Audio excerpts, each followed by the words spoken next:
ଜୟ ଜଗନ୍ନାଥ। ଆଶା କରୁଛି ଆପଣମାନେ ଭଲରେ ଥିବେ।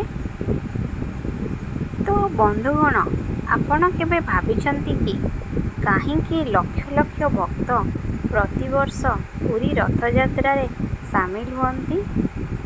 କେବଳ ରଥ ଦେଖିବା ପାଇଁ ନୁହେଁ, ବରଂ ଏକ ଦିବ୍ୟ ଦର୍ଶନର ଆସ୍ଥାରେ। ଶାସ୍ତ୍ର ଓ ଲୋକବିଶ୍ୱାସ ଅନୁଯାୟୀ ଶ୍ରୀ ଜଗନ୍ନାଥଙ୍କ ରଥ ଦର୍ଶନ ମାତ୍ରରେ ମଣିଷର ଅନେକ ଜନ୍ମର ପାପ କ୍ଷୟ ହୁଏ ଏବଂ ମୋକ୍ଷର ପଥ ପ୍ରଶସ୍ତ ହୁଏ। ରଥଯାତ୍ରା ହେଉଛି ସେହି ମହାପର୍ବ ଯେଉଁଠି ଭଗବାନ ସ୍ୱୟଂ ଭକ୍ତଙ୍କ ପାଖକୁ ଯାଆନ୍ତି। ଆଜିର ଏହି ଭିଡ଼ିଓରେ ଆମେ ଜାଣିବା ରଥ ଦର୍ଶନ କଲେ କ'ଣ ଫଳ ମିଳେ, କାହିଁକି ଏହି ଦର୍ଶନ ଏତେ ପବିତ୍ର ଏବଂ କାହିଁକି ଜଗନ୍ନାଥଙ୍କ କୃପା ଜୀବନକୁ ପରିବର୍ତ୍ତନ କରିପାରେ। ସାଧାରଣତଃ ଭକ୍ତ ଭଗବାନଙ୍କୁ ଦର୍ଶନ କରିବାକୁ ମନ୍ଦିରକୁ ଯାଏ, କିନ୍ତୁ ରଥଯାତ୍ରା ହେଉଛି ଏମିତି ଏକ ଅଦ୍ଭୁତ ଉତ୍ସବ ଯେଉଁଠି ଭଗବାନ ଜଗନ୍ନାଥ, ବଳଭଦ୍ର ଏବଂ ମା ସୁଭଦ୍ରା ମନ୍ଦିରରୁ ବାହାରି ଭକ୍ତମାନଙ୍କ ପାଖକୁ ଆସନ୍ତି। ଏହା ଭଗବାନଙ୍କ ଅସୀମ କରୁଣା ଏବଂ ସମସ୍ତଙ୍କ ପାଇଁ ତାଙ୍କର ଦ୍ୱାର ଖୋଲା ଥିବାର ପ୍ରତୀକ। ଯେଉଁମାନେ ମନ୍ଦିର ଭିତରକୁ ପ୍ରବେଶ କରିପାରନ୍ତି ନାହିଁ, ସେମାନେ ମଧ୍ୟ ରଥ ଉପରେ ବିରାଜମାନ ପ୍ରଭୁଙ୍କ ଦର୍ଶନ ପାଇପାରନ୍ତି। ପୁରାଣରେ ବର୍ଣ୍ଣିତ ଅଛି ଯେ ଭକ୍ତି ଭାବରେ ରଥ ଦର୍ଶନ କରିବା ଦ୍ୱାରା ଅନେକ ଜନ୍ମର ପାପ ନଷ୍ଟ ହୁଏ, କାରଣ ରଥ ଉପରେ ବିରାଜମାନ ଜଗନ୍ନାଥ ସ୍ୱୟଂ ପରଂବ୍ରହ୍ମ ସ୍ୱରୂପ। କୁହାଯାଏ, ରଥେ ତୁ ବାମନ ଦୃଷ୍ଟା ପୂର୍ବଜନ୍ମ ନ ବିଦ୍ୟତେ। ଅର୍ଥାତ୍ ଯିଏ ଭକ୍ତିର ସହିତ ରଥରେ ବିରାଜମାନ ଭଗବାନଙ୍କୁ ଦର୍ଶନ କରେ, ତାହାର ପୂର୍ବଜନ୍ମର ବନ୍ଧନ କ୍ରମେ କମିଯାଏ। ଜଗନ୍ନାଥଙ୍କୁ ପତିତ ପାବନ ବୋଲି କୁହାଯାଏ। ସେ ସମସ୍ତଙ୍କ ଉଦ୍ଧାରକ।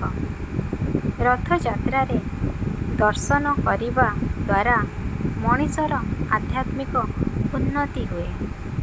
ଶାସ୍ତ୍ରରେ ରଥକୁ ମଣିଷ ଶରୀରର ପ୍ରତୀକ ଏବଂ ଭଗବାନଙ୍କୁ ସାରଥୀ ଭାବରେ ବର୍ଣ୍ଣନା କରାଯାଇଛି। ଯେତେବେଳେ ଆମେ ପ୍ରଭୁଙ୍କୁ ଶରଣ ନେଉ, ସେ ଆମକୁ ଭବସାଗରରୁ ପାରି କରିଥାନ୍ତି।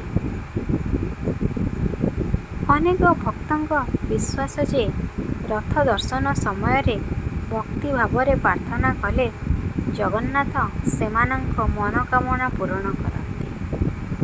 କିନ୍ତୁ ଏଠାରେ ଗୋଟିଏ କଥା ମନେ ରଖିବା ଦରକାର, ପ୍ରଭୁ ଆମକୁ ସବୁବେଳେ ଯାହା ଆମେ ଚାହୁଁ ସେଇଟା ଦିଅନ୍ତି ନାହିଁ, ବରଂ ଯାହା ଆମ ପାଇଁ ଶ୍ରେଷ୍ଠ ତାହା ହିଁ ଦିଅନ୍ତି। ରଥଯାତ୍ରା ସମୟରେ ହଜାର ହଜାର ଭକ୍ତ ରଥ ଦଉଡ଼ି ଟାଣନ୍ତି। ଲୋକବିଶ୍ୱାସ ଅନୁଯାୟୀ ରଥ ଟାଣିବା କିମ୍ବା ଦଉଡ଼ିକୁ ସ୍ପର୍ଶ କରିବା ଅତ୍ୟନ୍ତ ପୁଣ୍ୟଦାୟକ।